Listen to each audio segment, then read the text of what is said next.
The HVAC Business Academy is offering an operational effectiveness one-day workshop for the Milwaukee stove dealers on November 13th. If you like, you can download the agenda attached to the bottom of this email. We look forward to seeing you there. In addition to the workshop, we'll be offering a 45-minute overtime session immediately afterwards to explain the HVAC Business Academy. If what you see and hear about the Academy makes sense for you and your business, you'll be invited to join. Sign up for the workshop and the optional overtime session by clicking the registration button below. Thanks for the opportunity to be of service. God bless and go make it happen. Hello, I'm Tom Whitman from the HVAC Business Academy. Welcome to the first of a series of tips from the Academy. Today's episode will explore how some of the most successful HVAC companies ensure success. These companies know if the business is profitable every day by measuring performance and benchmarks, knowing exactly why their company did or didn't make a profit every day, have the ability to improve results in 2 days or less, and equip their employees to identify and correct performance issues on a daily basis. Performance results are measured against predetermined benchmarks for replacement sales, service, and installed revenue.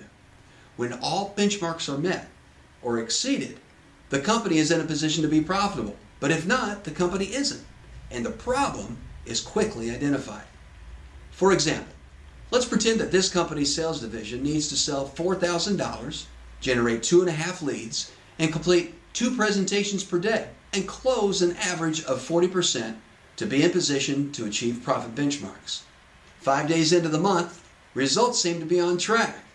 But 10 days into the month, it's a different story. We know with absolute certainty that the company is not meeting their profit benchmarks, and we also know why. Closing percentages are way too low. Measuring results would be a waste of time if we didn't have the ability to quickly correct problems along the way. One of the resources the HVAC Business Academy makes available is called the Business Lifeline. Simply put, the Lifeline delivers solutions to tough business problems. Submit your challenge and receive an email video response in 2 days or less. So let's suppose the Lifeline challenge for this situation is how to overcome "I need to think about it." Today's Lifeline, we're going to discuss how to handle "I need to think about it." First of all, oftentimes when a customer needs to think it over, the first thing we want to do is find out by when they're going to be making a decision. In other words, get it down to a specific date. That way, we'll have something to work with. It would go something like this. If the customer says, "Well, Tom, I really appreciate everything that you're proposing to do, but we just need to think about it," the response would go something like this: "I understand. My wife and I would never make a decision like this without thinking it through ourselves. We certainly want to make sure we don't overpay for anything. Let me ask you, how soon will you be making a decision? Would it be safe to say within the next month, the next week, maybe a few days?" Right now, you need to be very quiet, listen, and let the customer respond. But you also want to make certain to get it down to a specific date.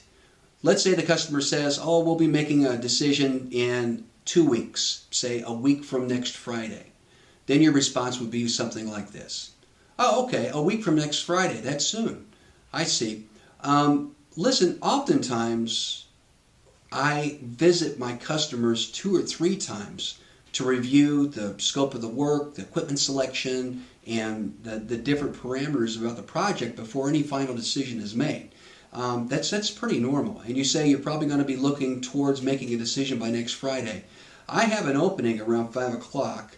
How about we schedule a time for me to pop by, take a look at the equipment selection and the scope of work, and work with it until you're comfortable with the selection and the price, and then we can discuss the possibility of scheduling the work."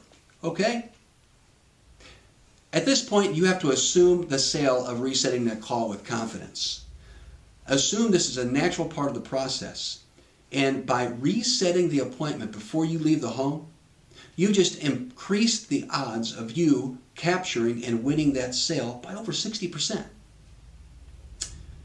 If you're running into this problem frequently, you may be bumping into a few other things that are missing with the sales presentation. So I'm also going to recommend that you go back to the sales process in your sales workout module, your mobile application. just to review the sales evaluation worksheet to see if there's any gaps that are left out. Find the gaps, tighten it up, work it out. And with that, you should be equipped to go make it happen. And that's your Lifeline tip of the day.